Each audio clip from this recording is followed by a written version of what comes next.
আমি ঢাকা থেকে সুপ্রিম কোর্টের আমি একজন অ্যাডভোকেট, আমার নাম রবীন্দ্র ঘোষ। আমি সুপ্রিম কোর্টের অ্যাডভোকেট ব্যতীত আমি মানবাধিকারের সভাপতি।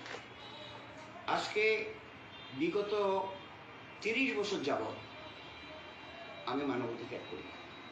আমাদের সংগঠনের নাম human rights Congress for Bangladesh minority, আরেকটা সংগঠন বাংলাদেশ মাইনরিটি ওয়াচ, এটার আমি সভাপতি।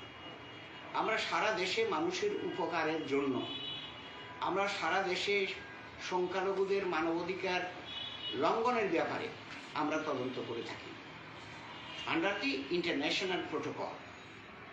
আমরা বিভিন্নভাবে সারা বাংলাদেশে যে সমস্ত ডকুমেন্টারি এভিডেন্সগুলো সংগ্রহ করে আমরা সরকারকে জানাই। সরকার যদি পদক্ষেপ না নেয় তাহলে আমরা ইন্টারন্যাশনাল লেভেলে চেষ্টা করি যাতে করে এটার প্রতিবিধান হয়, যাতে এটা পারপিটেটর যারা অন্যায়কারী তাদের বিচার হয়। এটা আমাদের মূল। আমি এসেছিলাম গতকালকে ঢাকা থেকে চট্টগ্রামে চিন্ময় প্রভুর মামলা সহ আরও কিছু আইনজীবীর বিরুদ্ধে যে কতগুলো মামলা নেওয়া হয়েছিল সেগুলার তাদের আইনগত সহযোগিতা করার জন্য এসেছিলাম ঢাকা থেকে। কিন্তু দুঃখজনক হলো সত্য, আজকে যে ঘটনা হলো এটা অত্যন্ত বেদনাদায়ক। এবং কি বলবো, আমি জজ সাহেবের কাছে যখন আমি তিনটে অ্যাপ্লিকেশন মুভ করতেছিলাম তখন আমাকে অনেক লয়ার, তাদের নাম আমি বলতে পারি কি কারা কারা আছে, তাদের একজনের নাম হলো টি.আর. খান, আলমগীর ইউনুস, মঈনুদ্দিন, আলমগীর আলম, এরা সবাই advocate, SM. Rezaul Karim, advocate Faruk Ahmed Sunny, Raihanul Wahed Chowdhury, Mohammad শাহাদাত হুসেন, মোহাম্মদ ফয়সাল আমিন, সরওয়ার আমির, জুয়েল, নাসিম উদ্দিন, নাসির আলী, আলী আহমেদ, আজিজুল হক মাসুম, মহিউদ্দিন হক চৌধুরী, আরও 16-17 জন আইনজীবী, যেগুলা অত্যন্ত দুঃখজনক ঘটনা। আমি একজন ঢাকা থেকে আইনজীবী এসে মানুষের উপকারের জন্য কাজ করি। তারা আমাকে যখন আমার অ্যাপ্লিকেশনগুলো মুভ করি আমার পিছন দিক দিয়ে দুই একজনের ধাক্কা দিয়েছে, আমি জানি না, তবে ওদেরকে দেখলে আমি চিনতে পারবো। আমার কথা হলো, আমরা যারা মানবাধিকার করি, মানুষের সহযোগিতা করি, বলতে পারো যে এটা নিরপেক্ষ, উইদাউট এনি কনসিডারেশন। আমরা অনেক সময় টাকা নিই না, কিন্তু এর পরেও আজকে যদি এটা মুসলমানদের সমস্যা হতো আমি কিন্তু এগিয়ে আসতাম। আমি বলে দিতে পারি 10টি ঘটনা আমি তদন্ত করেছি, সবগুলো মুসলমান।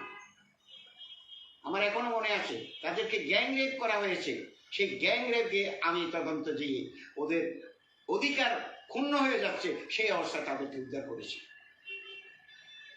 আমার মনে আছে, একটা দুইটা ঘটনা নয়, রাজশাহী, দিনাজপুর, রংপুর, নীলফামারী, ঠাকুরগাঁও, কক্সবাজার এবং আরো অনেক ডিস্ট্রিক্টে করেছি। এটা আমাদের মনের থেকে করি, মানুষের অধিকারের প্রশ্নে আমরা সর্ব জায়গায় বিচরণ করি। এই যে আজকে যে ঘটনাটা হলো অত্যন্ত দুঃখজনক ঘটনা। আমি আশা করতে পারি নাই আইনজীবীরা কি করে সন্ত্রাসী করতে পারে, এবং তারা সন্ত্রাসী অবস্থা করে জজ সাহেবকে পর্যন্ত আজকে থ্রেট করছে, ওইটা দেখেন, ওইটা দেখেন, ওইটা নয়, এটা নয়, সেটা নয়, এই সমস্ত কথাবার্তা, যার ফলে জজ সাহেব চেয়ার থেকে উঠে চলে গেছে। উনি আর থাকেননি। তাহলে আমরা কোন দেশে বাস করি? ইট ইজ আমার কনক্লুশন হলো, it is our responsibility to protect the minority community. That is true. আমি সারা পৃথিবীতে মাইনরিটি আছে, প্রায় সারা পৃথিবীর মাইনরিটি তার আমি একজনে দেখি না। ইন্ডিয়াতে যে মাইনরিটি আছে মুসলমান অনেক আমার বন্ধু মানুষ আছে, তারা তাদের অধিকার দেখে, আমরাও এখানে যারা হিন্দু, আদিবাসী, বুদ্ধিস্ট, খ্রিস্টান বাস করে তাদের জন্য আমরা সেই অধিকারের চেষ্টা করি, অধিকার প্রতিষ্ঠার চেষ্টা করি। কিন্তু এই কথা তো কেউ বলতে পারে না, আপনাকে ক্ষমা চাইতে হবে। কি কারণে? আমাকে ক্ষমা চাইতে হবে যে একটা আইনজীবী মারা গেছে, নামটা হলো আলো, সেই মারা গেছে, আমরা দুঃখ প্রকাশ করছি, যে কোনো ভাবে হোক মারা গেছে। আমাকে বলতে বাধ্য করাচ্ছে যে কোনো ভাবে নয়, তোমরাই মেরেছ, তার জবাব দিতে হবে। আমি এস্টোনিস্ট, এটা কি করে সম্ভব? আমাকে পার্টি বানানো হচ্ছে। আমি যেমন ওই যে চিন্ময় প্রভুর আত্মীয় স্বজন, আমাকে পার্টি বানানো হচ্ছে। তারপর এই কথা কি বলতে পারে বলুন তো? সে বলতেছে যে আমাকে পিছন দিক থেকে, আমি শুনেছি, আমার কথাগুলো আসতেছে যে চিন্ময় প্রভু হলো ইস্কন করো, ইস্কনের যারা দালাল যারা, তাদেরকে খতম করো, তাদেরকে এ করো, বিভিন্ন রকমের স্লোগান দিয়ে তারা দেখাচ্ছিল। তো আমার কথা হলো, আমরা দেশে শান্তিপূর্ণ সহাবস্থান চাই, আমাদের টলারেন্স চাই, একে অপরকে যাতে ভালোবাসে। আমি একজন মুক্তিযোদ্ধা, আমি অপর মুক্তিযোদ্ধা নয়, সবাইকে আমরা ভালোবাসি। পুলিশ প্রশাসন আমাদেরকে যথেষ্ট সাহায্য করেছে আজকে। ওদের পুলিশ প্রোটেকশনে আমি বেরিয়ে আসতে পেরেছি। আজকে আমার উপরে হামলা হয়েছে, এবং কোর্টের মধ্যে ছিল পুলিশ প্রশাসন, আমাকে প্রোটেকশন দিচ্ছিল। যদি আজকে পুলিশ প্রশাসন না থাকতো, তাহলে তো আজকে আমি মনে হচ্ছে আমার জীবন এখানে শেষ ফুরিয়ে যেত। আপনি কি কোনো আক্রমণের শিকার হয়েছেন?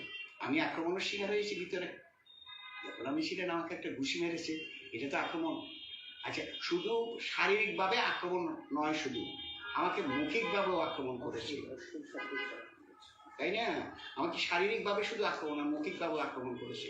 Is it due to religious faith? আমি বলবো এটা আমার ধর্মীয় কারণে এই হামলাটা হচ্ছে। That should be stop in our country. আমি মনে করি আমরা দেশটা স্বাধীন করেছিলাম এক করতে, মূল্যবোধটা রাখতে হবে। আমরা দেশের ক্ষতি হোক আমরা কোনো কালে চাইব না। For the protection of the rights of the people of the country, we want solidarity among the people of the country as a whole. এটা আমাদের মূল কথা। ধন্যবাদ। সন্ন্যাসী চিন্ময় প্রভুর জামিনের মামলার শুনানি এগিয়ে আনার আর্জি খারিজ হয়ে গেল বুধবার। চিন্ময়ের হয়ে সওয়াল না করে দেন চট্টগ্রাম আদালতের আইনজীবীরা। এই অবস্থায় মৌলবাদীদের রক্তচক্ষু উপেক্ষা করে ঢাকা থেকে চট্টগ্রামে এসে মামলা এগিয়ে আনার আবেদন করেছিলেন এক আইনজীবী। অভিযোগ, সেই আবেদনও চট্টগ্রাম আদালতের আইনজীবীদের সম্মিলিত বাধার মুখে পড়ে। যার ভিডিওটা আপনারা দেখলেন কেবলই, ওই আইনজীবীর কথাই এখানে কিন্তু আমি বলছি। ওই আইনজীবীকে উনি মরতে মরতে বেঁচে গেছে এবং তার কথাই আপনারা এতক্ষণ ধরে শুনলেন। এই অবস্থায় অবকাশকালীন চট্টগ্রাম মহানগর দায়রা জজ মোহাম্মদ সাইফুল ইসলাম আগাম জামিনের আর্জির শুনানি খারিজ করে দেন। রাষ্ট্রপক্ষের আইনজীবী দাবি করেন, চিন্ময়ের পক্ষের আইনজীবীর ওকালতনামা না থাকায় আবেদন নাকচ করা হয়েছে। গত 31শে অক্টোবর রাষ্ট্রদ্রোহের অভিযোগে গ্রেপ্তার করা হয় সন্ন্যাসী চিন্ময় প্রভুকে। পরে চিন্ময়ের জামিন নাকচ হয়। জামিনের শুনানি ধার্য হয় আগামী বছরের 2রা জানুয়ারি। এর মধ্যেই চিন্ময়ের জামিনের আগাম শুনানির জন্য আবেদন করেছিলেন রবীন্দ্র ঘোষ নামের ওই আইনজীবী, যার ভিডিওটা আপনারা দেখলেন। চট্টগ্রাম আদালতের আইনজীবীরা চিন্ময়ের হয়ে শুনানিতে না করায় ঢাকা থেকে এসেছিলেন এই আইনজীবী। বলা বাহুল্য, বাংলাদেশের বর্তমান উত্তপ্ত আবহে যা রীতিমতো সাহসের বিষয়। আগাম শুনানির আবেদনে রবীন্দ্র জানান, মিথ্যা মামলায় চিন্ময়কে গ্রেপ্তার করা হয়েছে। তিনি একজন সন্ন্যাসী, ডায়াবেটিস, শ্বাসকষ্ট সহ বিভিন্ন রোগে আক্রান্ত। আবেদনে আরও বলা হয়, নিরাপত্তার কারণেই 3রা ডিসেম্বর চিন্ময়ের আইনজীবী সুভাষিস শর্মা শুনানিতে অংশ নিতে পারেননি।